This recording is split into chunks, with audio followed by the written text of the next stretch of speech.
Welcome you all to this interactive session. Today we are having a very great senior person who is having a long experience in education as well as the formal education and spiritual education. It's a continuous process. Still, he is in the field of developing, creating innovative ideas and nurturing the students to become capable in all dimensions of life. So I welcome Sri Professor Dr. Joshi C. Haran from Amrita Vishwavidyapitham, Ettimadai, Coimbatore. Speaking about Professor Dr. Joshi C. Haran, he started his engineering career by doing BSc Engineering from College of Engineering, Trivandrum. After that, MSc in Engineering from Regional Engineering College, Calicut, that now NIT Calicut. Then he has completed his PhD in Engineering from Huddersfield University, England. After his long academic career, he started on the spiritual path with Paramahamsa Yogananda as Guru. Later, he came close to Amma, that is our beloved Sri Mada Amritanandamayi Devi, and has later, based on her protection and guidance, he is moving forward.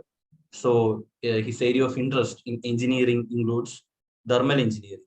So currently he teaches cultural education to engineering students at Amrita Vishwavidyapitham, Coimbatore. So it's a great pleasure as well as treasure having him today for this interactive session. So I hope that it will be a fabulous session by sharing his thoughts and perspective about education as well as spirituality and more or less a total concept of education. So welcome you, sir. Welcome. So first of all, I would like to hear something from your side, from your education as a student, what you felt while learning your engineering. Because after your those time pre-degree or maybe +2, we will be having a different mindset. Then we are going for the graduation. So can you please share the memories or what was your the journey of life during your engineering studies? After that, your masters and your PhD from abroad. Please, sir. See, honestly, I was an ordinary student. The aim was only to learn what is taught in the class and then write the examination and pass. Beyond that, I didn't have a concept of education in depth. Later, I was doing my master's in Regional Engineering College, Calicut. And I not vaguely, very clearly remember when I was attending my final defense of the thesis for my master's. The examiner asked me, "Why did you do this work?"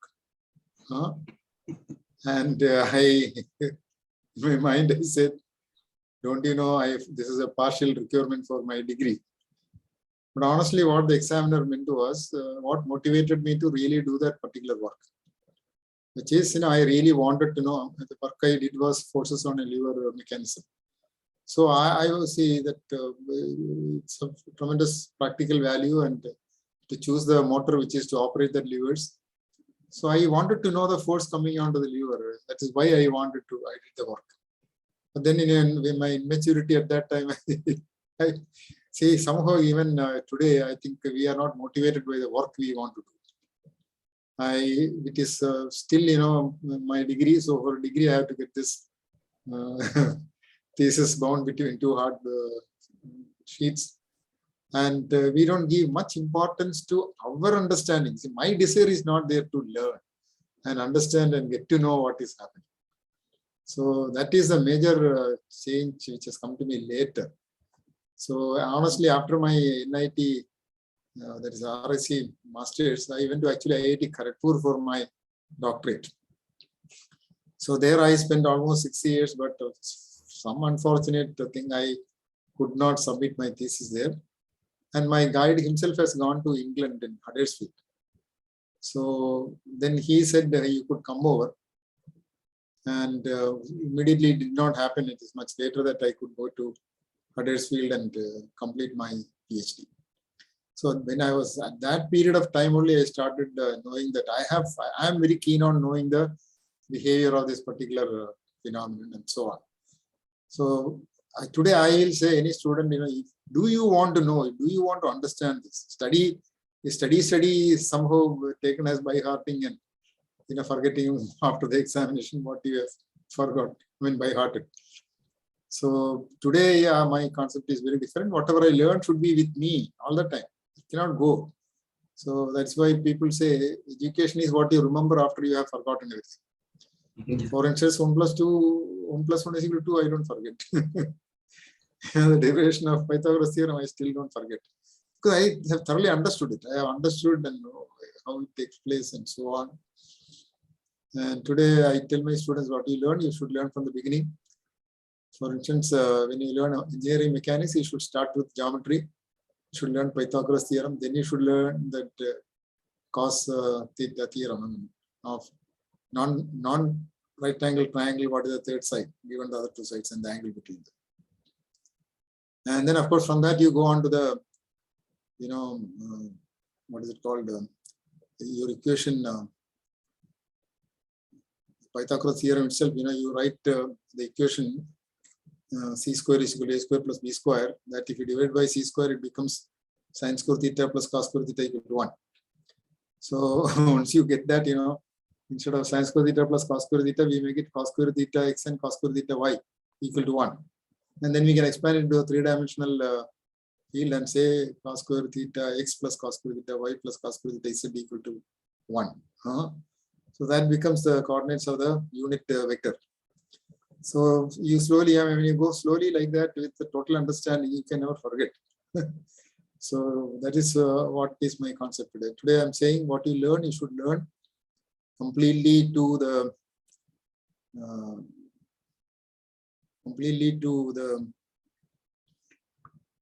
complete understanding. If you develop complete understanding, then we can do it. Yes, sir. So exactly, you told that during your college days, because obviously, naturally, all of the students will be trying to complete the degree because they are having a lot of things to study, and more or less, it's a time for enjoyment. They're interacting with friends, and a lot of activities are coming into their life. Yes. So as you have mentioned, the sine theta, cos theta, Gauss theorem, Pythagoras theorem, all the coordinates, vectors, scalars. So when we are learning, we are just studying the formula, we are writing the exams and going on.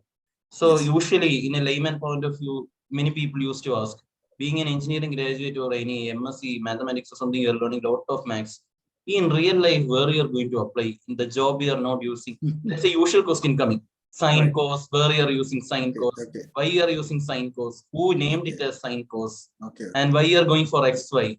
You can use it as AB or EF, any term. What is the relevance of XY is that always from point A to B? Because all these things are from a common point we are thinking. Right. Everywhere a point is there, and line is there, geometry, trigonometry, linear algebra. So what is the real meaning of this? I mean, how we can feel? For example, we are speaking. It can be, we are moving, it is a vector, a direction is there. So how we can feel and learn that, how that creative sense of learning, because individually the learning process will be different. I may be learning in a particular pattern, like group discussion or single site learning, mugging up and reproducing the other side. The other person may be understanding, and the time may be varying. The analyzing pattern may be varying. So what is there any common rule for learning, or it is some unique quality within ourselves? No, I think you should have an understanding of what you are learning.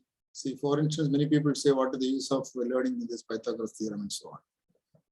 See, let us take the beginning of science. I always am so thrilled to say this. See, initially it was Tycho Brahe who recorded the position of planets for a long time, 25 years he did it. And he himself probably did not know why he is doing, honestly speaking. Because with the data, he didn't know what to do, because he collected data so he can predict the planetary movement and so on. But then he was not a good mathematician, a good experimentalist. He recorded it. And at that time, of course, Johannes Kepler came to his life. And Johannes said, I can do the analysis of this data. So they want to find out the trajectory of the planet. Initially, they tried with the circular orbits. They failed miserably. Not very miserably, but of course, we say miserably, of course. See, actually, the error from the predicted reading and the recorded reading was only 6 degree of an arc. 6 minutes of an arc. That is 6 by 60th of a degree. You know that error. If you know 1 degree, you know how much small it is, you know. And for this error, Kepler was not willing to accept, Then he changed over to an elliptical orbit, worked with it, and then the readings and the predicted values exactly matched. Why I'm trying to say this is, Kepler had studied mathematics. If somebody asked him, why are you learning all this mathematics? At that time, applications were still not in. But then because he knew mathematics, the existence of circular equations and elliptical equations and so on, he could immediately fix the data into the elliptical orbit. You understand this? For instance, we in algebra first learn linear equations. Y is equal to mx. So if you ask what is the use of learning this, today we know that that is equation we can use for finding out the total value if a unit value is given and the number of the values are given. For instance, a book costs 50 rupees. 10 books, how much is cost? 10 into 50 is 500 rupees. So that is a linear equation. And then of course next stage is like electricity bill. Meter rent plus meter reading rate you have to give. So that becomes an equation like y is equal to mx plus c. So they are available, and whether we will use it or not is up to the person who want to use it. So what is the use of having this is meaningless unless you have some real reason to use it. So using yeah. So one doubt coming to my mind just now, because when LHS is equal to RHS, we used to make some proof and all in school days. Solution, we are putting 2 lines after that. So in real life, whether the left hand side is equivalent to right hand side, there will be some difference practically. Theoretically, we are using this equation, but I'm relating it with life or the facts, like doing an experiment, the practical value, the theoretical value. There will be small errors or the small deviation. See, interestingly, in science, though we take it as real, it is actually abstract ideas. Even a 10-meter rod is an abstract idea. We will never have a 10-meter rod. We can never manufacture a 10-meter rod or even a 1-meter long rod. I cannot manufacture. Suppose by mistake I have manufactured a 1-meter long rod, I cannot measure it and prove it is 1-meter long rod. Because measurement is always 5 decimal places. There may be decimal places after the 5th place. So exactly is it 10 meter if you ask me? It is a thing which we cannot practically prove.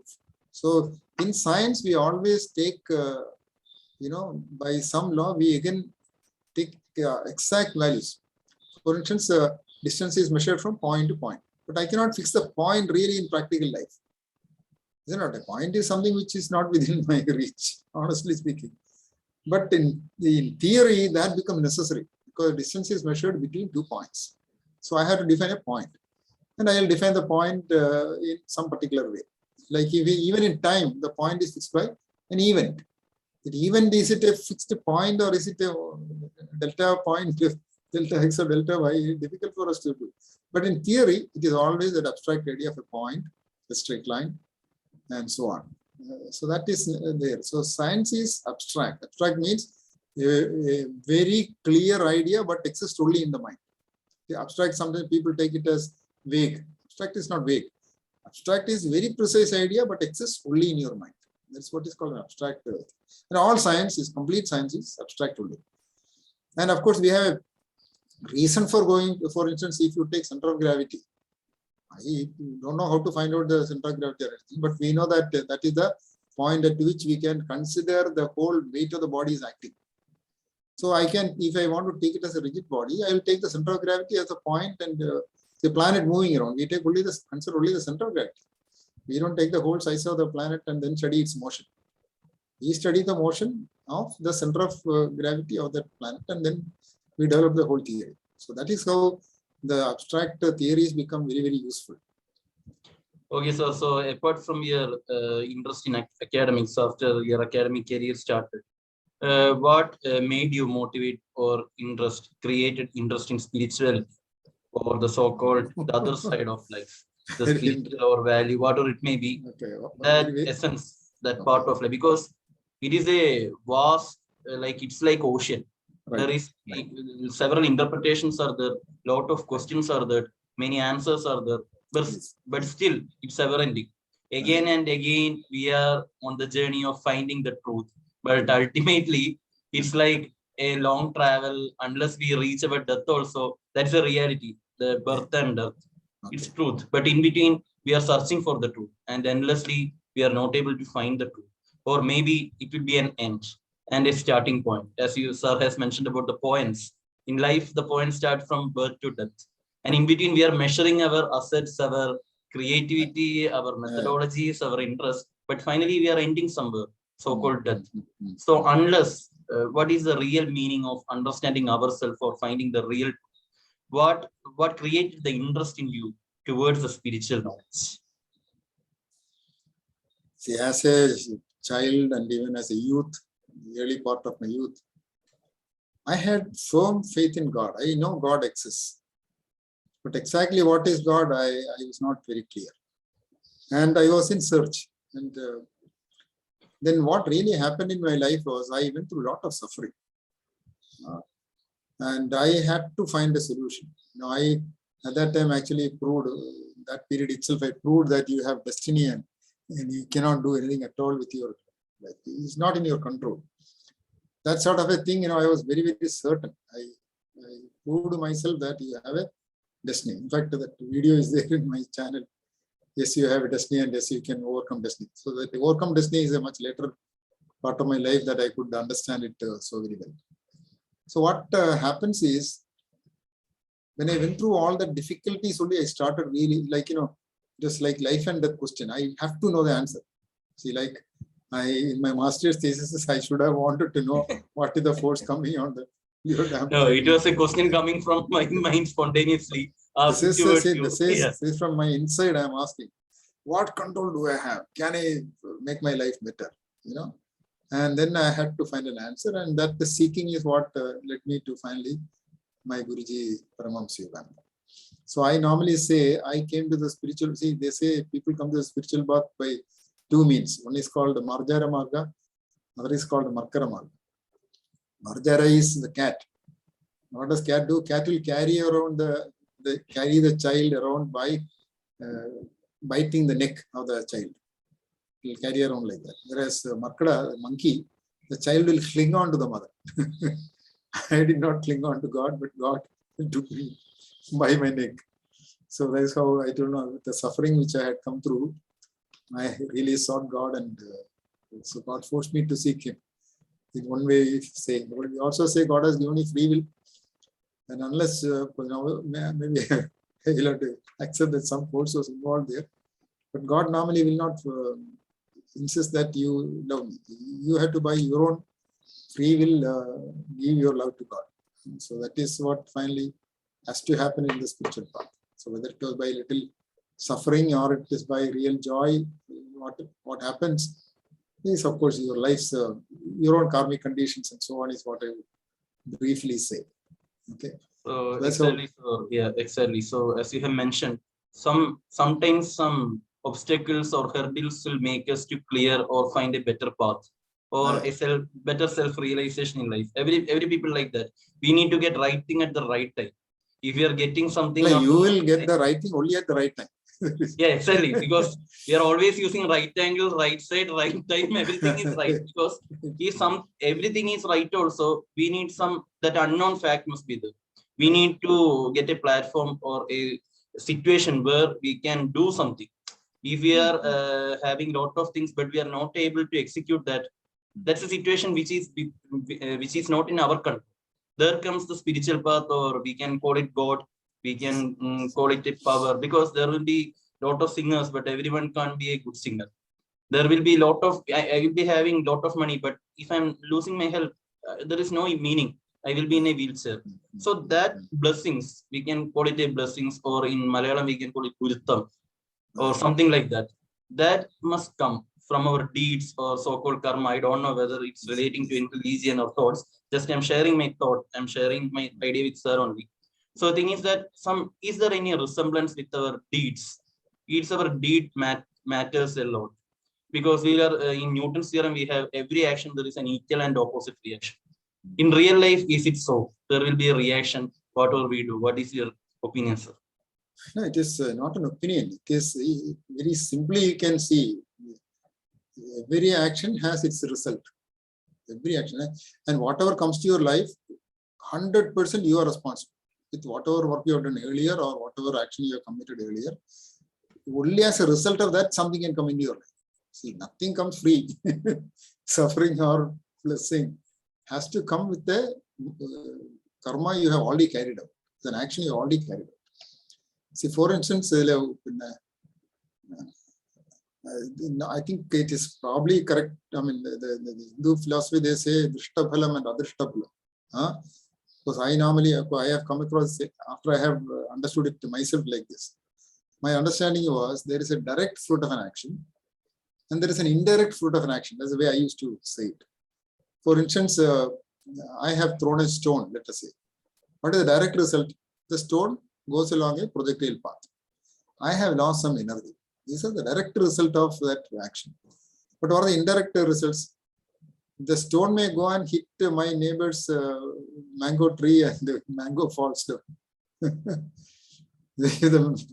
The owner of that mango tree sees it, he will come to quarrel with us and so on. You understand this? So that is an indirect fruit of an action. Similarly, we normally, when we say we want a fruit, we normally understand it as indirect fruit. For instance, Kaikeyi, when he asked Dasharatha to make Bharata the king, her real intention was that she will become the Rajamata and she will have power over every other queen. That's her real intention. But then you know what happened. See, Bharata became the king, which was the direct result. But the second part, that she became the Rajamata, really did not happen. That's destiny. Yeah. Destiny. You understand this? So direct result is absolutely certain. Like if you learn, you know it, it is a direct result. But because you have known that, you will get a better job. That is not a secondary result which you cannot predict as well. So that is where, of course, you have to understand it more carefully and then see what is to be done to get a better job. So exactly, we are having a saying like man proposes, God disposes, and a lot more. The other thing, I would like to share one thing, whether it may be Christ or Krishna or Rama or whatever, whoever it may be, the avatars, when their quality of soul may be on a high level, but the people they are mingling. Example, we can take the case of Jesus Christ or the case of Krishna. The people they are mingling may not be having that quality of soul.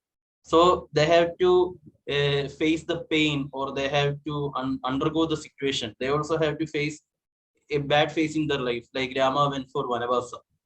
But he is in real, he is equivalent to God or something like. But in real life, there also, like Ayyappa had a bad time, Krishna had a bad time, and in Jesus was taking all the sufferings. So everywhere, all the quality of souls, they are actually undergoing a pain and converting it into a message to others. So how we can link it with the spiritual, well-being or a moral side? What is a real, every stories or epics or whatever it may be, it is convincing a message of love or truth or dharma. See, in fact, all the masters take life to set example for others. So they have to show to the world how you work in difficult times. Krishna, if you look at it, had the worst life. Jesus Christ, if you take it again, had the same identical situations. Most of you carefully study Krishna and Christ, their situations were almost identical. Even when Jesus was born also, they wanted to kill him. So they had run away from their kingdom to the neighboring kingdom. So on, you know all the stories. Krishna also same thing. He was to be killed when the moment he was born. So he was also transferred to another place unknown. And so this is, but then Krishna shows under that circumstances how he still, with a smile lived. So that ability to smile and face every problem in life is the example these masters set. Even Rama's life also has been quite miserable, but he then steadfastly kept on to his vratas and all that. Like Rama was in the Ekapatni Vrata, he 100% followed. He refused to marry a second time also. And he said, instead of Sita herself being there, I will put a golden image of Sita and to do the complete the yaga and so on. So steadfastly holding on to the righteousness is what examples they have set. And that is what we can learn from the In fact, Ramayana, when it starts itself, Valmiki, the books starts with the question of Valmiki to Narada. So the question is saying 16 qualities. He says, is there a person who lived like this? Would he live? And so on.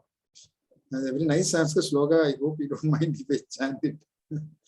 So it says, Konasmin Sampratam Loke, Gunavan Kascha Viryavan, Dharmajnascha, Krizatnascha, Satyavakyo, Dridavdada, Charitrana Chako Yukta, Sarvabhuteshu Kohitaha, Vidwan Kaha Kaha Samarthascha Kaschaika Priyadashinaha, Atmavan Ko, Jitakrodho, Didiman Ko, Anasuya Kaha, Kasya Bibhyati Devascha, Jadaroshasi Samyuka. Carefully break out 16 qualities of Rama is told, and then Narada, and then of course Narada as an answer continues to say the whole Ramayana story in about another 80 shlokas. So this is the beauty of Indian books. They always have first the purpose of the book. Ramayana's purpose is to present an ideal person, and the short story is already set. So you don't have to worry whether Rama killed Ravana or Sita was brought back. And it's told in the beginning itself. In short, the story will be told. So that's how Ramayana also is. So, yes, sir. Actually, we can make a comparison between all the epic stories, whether it's Mahabharata or Bible or Quran, whatever it may be. We can see that quality of soul will be always having a consistency, whether it may be hardest time or the most good time. They will be maintaining a point of stability, where which is lagging in the common man. Because nowadays, if we are happy, we are extremely happy. When we are sad, we are down, gone. We are not able to balance our life in present days also. So all these epics, we can actually compare ourselves to understand the concept and to balance our mind. So I think that will be in essence of this epics when we compare it with spiritual knowledge. Especially this Mahabharata is such a big book. You know, a situation you are facing in life would be there in the Mahabharata. Yeah, it's an evergreen. Yeah. So if you can carefully have read the whole book, you can remember that particular situation and what the people in that situation did. Yeah, even Abhimanyu, in the case of Abhimanyu, he was in Chakravyuha. Right. Yeah. And what I'm trying to say is, there are situations where you cannot do anything and you have to finally die like Abhimanyu. But there are situations where you can overcome. So that also is shown. But what I'm trying to say is the situations where what action is right and what action is wrong is also brought out clearly. Like Duryodhana says, I know what is right, but I'm not able to follow it. I know what is wrong, but I am compelled to do the wrong by my nature. Exactly. So now, yeah, exactly. Nowadays we can see when a person completes his or her graduation, applying for a job, they will be asking, "Oh, you're a fresher." In real life, also we are starting as a fresher, starting our family. So now, sir, you are having a vast experience of life compared to when comparing to a youngster. So sharing your experience is actually gaining an experience for me or others, because you have faced a lot of reality, struggles, happiness, and the real your pace of life, your story will be so unique for you. My story will be separate. So that sharing of experience is actually, I consider it's gaining an experience. So my experience will be boosted, like getting an idea from you, because it's a very big, great thing which I want to tell. So your experience is very vital and important. So what is your real message for the youngsters or the youth, the upcoming generation, regarding people handling and managing the real life, the family life, the friend circle, the social? Right. So what has come to my mind is, see, there's a nice saying. You have to learn from others' mistakes because you don't have time enough to commit all of them yourself. Exactly. Okay. And then, of course, if you carefully look, especially in time management, you will save 50 years of your time if you listen to a person who lived 50 years. Exactly. Because that experience of that 50 years, he will give in a nutshell, and that will be extremely important. In fact, today, the most unfortunate thing is the youth does not listen to the elders at all. Look at the incident which happened 2 days back. The two beauty queens, in fact, one of them said clearly she became a beauty queen against the will of the family. And finally, she ended on the roadside Major accident. If she had listened to her parents, probably this would not have happened. But people don't want to listen. And so what happens is the wisdom they could have got from the elders is lost. In fact, today I was talking to my ex-principal. He was saying, I'm 85 now, and nobody wants to talk to me. He says, this man useless fellow. But himself is someone who has achieved so many things in life. He still is very clear in his thinking. He has not lost memory or anything like that. There are a lot of things he can say, but when he speaks, people think, it's all not for us. He is of the old timer. What can he tell us? But the tremendous amount of, wisdom you will get if you talk to old people. Today, unfortunately, the youth does not want to listen. Unfortunately. So they will save a lot of time in their whole progress if they can listen to elders, get advice from them. And one more thing is, when you listen to your elders, you gain more control on your own mind. See, the whole problem in anyone's life is that lack of control you have in your own mind. Like I told now, Duryodhana says, I know what is wrong, but I am compelled to do the wrong. I am not able to control myself from not doing the wrong. That control is what you will get if you listen to your elders. See, for instance, in my younger days and all that, I 100% listen to my father. What he says, there is no way of questioning. I mean, argue with him and says that is the other thing not better. But finally he says, no, you do it means 100% I will do it. No questions asked. It was the case with my mother also. My father says, my mother 100% listen. Today, in fact, the major tragedy is that wife does not, see, that is the protocol. Father, husband, wife, children, the protocol. So the husband says, the wife has to listen. Wife says, the wife is the mother, says the children has to listen. But today, the wives do not listen to the husband. So what happens? The example which was there for children to see obedience is not seen. See, we tell the children, you are not obeying, you are, why are you? But the whole problem is, they have no set example to see somebody obeying somebody else. So I think that's a major drawback. And that's why people have no control on their own life itself. Sir, actually, there comes one doubt in my mind. Actually, we are having a freedom of expression. For example, if my father is telling something, in my mind, I can filter it. Okay, in his perspective, he is sharing. And I must have the freedom to ask him, sir, dad, whether acha or dad, whether it's correct or not. According to my perspective, this will be better. What is your opinion? So definitely, I think that transformation has happened from the long back. Now it's like so we'll be getting better results. Now the thing is that father is speaking, he's not time to spend time with the son or daughter. Similarly, mother, the children is in, all are always with the phone. They are totally in their own nutshell. That communication or the sharing of idea is not coming. Otherwise, it will be like end of the day, they are taking a decision wholeheartedly by getting perspectives or idea from all of the family members. Then it will be a good decision. You have to ask your parent whenever you are in doubt, Daddy, why have you taken a decision like this? I feel this is also a good decision. So that difference is there. You simply don't say, Dad, what you say is foolish thing. And then you do whatever you like. See, then it will not be good. But you discuss with them. See, this is what I feel is right. And in fact, it is best to think and find out what your dad wants you to do and then do it. Rather than do whatever you like to do. Whatever you like to do will always take you to the wrong. Again, there comes the so-called destiny at the end. Yes, exactly. Destiny has a say.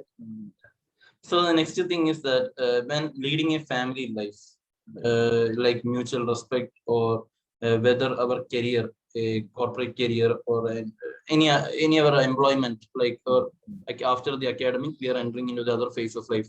How to manage our work and family? What is your opinion? How to balance? We have to carry or mix it together. We have to face it separately. The stress level which a husband is facing, is it right to share with the wife, or the stress or the problem with the wife is facing? Is it better to share or to solve themselves? As a family, it is better to share and go in a united, in a same direction. What is your opinion, sir? No, family's meaning itself is sharing. So when though man is taken as very powerful, strong, and all that, there are times when he will have somebody to he will look for somebody to console him and say these are things which happen in life, and that is the wife's role actually. The wife does not do it, then there is no point in calling herself a wife. And similarly, when the wife goes through a problem, it is the husband's job to comfort her and put confidence into her, and so on. That's what see. In fact, marriage, I would say, is a very highly educative process. So marriage is an education. Marriage is actually a learning process with real problems of life itself given to you. And if you escape, you don't learn. If you really face it and solve it, you learn. So marriage is a classroom where real problems are given to you, and that you have to solve. And why I asked this question is that I had gone through some of your videos and you were writing, so your interest towards this part of life, the family part, yes. And you are having your own ideas. And I thought that it will be better to share that ideas, because while sharing, we will be getting something new. Which part is it that's particularly? I had seen some of your YouTube channels as well as some books which you are planning to write or on the process regarding the family or marriage, the concept from your side. Right. See here, there my main contention is this: you should always find fault with yourself. You should not find fault with your partner. Why I say like this is not for any other reason than, if it is you, you are in your own control. I mean, as far as I am concerned, I mean, you may not have control on yourself, but if it is me, I should be able to change according to what my partner wants. It is 100% with me. So then if you bring in major dharmic issues involved there, of course, the Dharma book will take its stand. Whenever you are, both of you are in trouble, whether it is right or wrong, of course, our scriptures will tell you what is right and wrong. Having understood what is right, then both of them together should stick to what is right.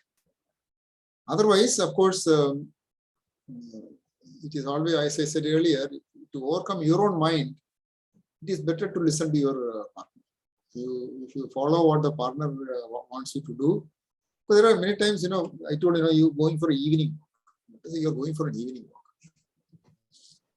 and when you come to the gate, you say, let us go turn right. Your wife says, let us turn left. This is a, now if you leave and say, okay, my wife said left, we'll go left, fine. But then if you want to have the modern issues of right and wrong and my rights, my duties, we can say, okay, Monday, Wednesday, Friday, we will go to the right, and Tuesday, Thursday, Saturday, we will turn left. If you want to come in agreement like that, it is also fine. But it is always better to give up yourself in a marriage instead of waiting for the other person to change. And the more you do it, you will slowly see that the other person has no other way but to turn to your way also. You appreciate this. But when you force and say, I'll tell you, since it came into mind, I'll tell you a small incident in my own life. Long back, when I came back from the office, my wife said, let us go for a walk. So I went inside, changed into a t-shirt, which I used to like very much. When I came out, my wife says, no, this t-shirt is not good. You wear the other t-shirt. He said, no, what is wrong with the t-shirt? I will wear only this. So I didn't listen to her. And then, finally what happened is, that day, we did not even have dinner. You understand this problem. Whereas and today when I look back and say, I could have put the other t-shirt, what is wrong? I mean, she is the one who is seeing me, not I don't see myself in my t-shirt. So, small things like this, if you for some small ego reason, you don't give up.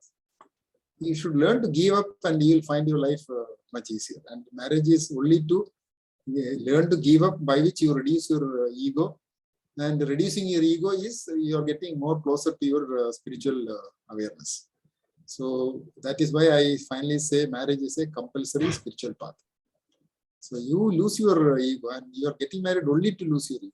If you hold on to your ego, purpose of marriage itself is lost. So that's what I today feel.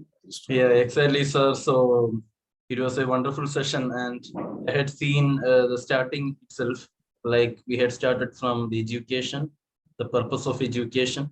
Then after education, when entering into the other phase of life, the what are morals or values which you have to have in order to maintain the life. The most difficult thing is maintenance. Like starting and ending is a truth, but in between the false is happening. So in that false, we have to find the truth. So there comes the balance of knowledge as well as the value or the spiritual power. And we are having lot of examples from our epics, our morals, lot of sculptures are there, lot of international, like all over the world, all religion speaks love only. So we have to understand that essence of concept and incorporate ourselves. So it was a wonderful session with you.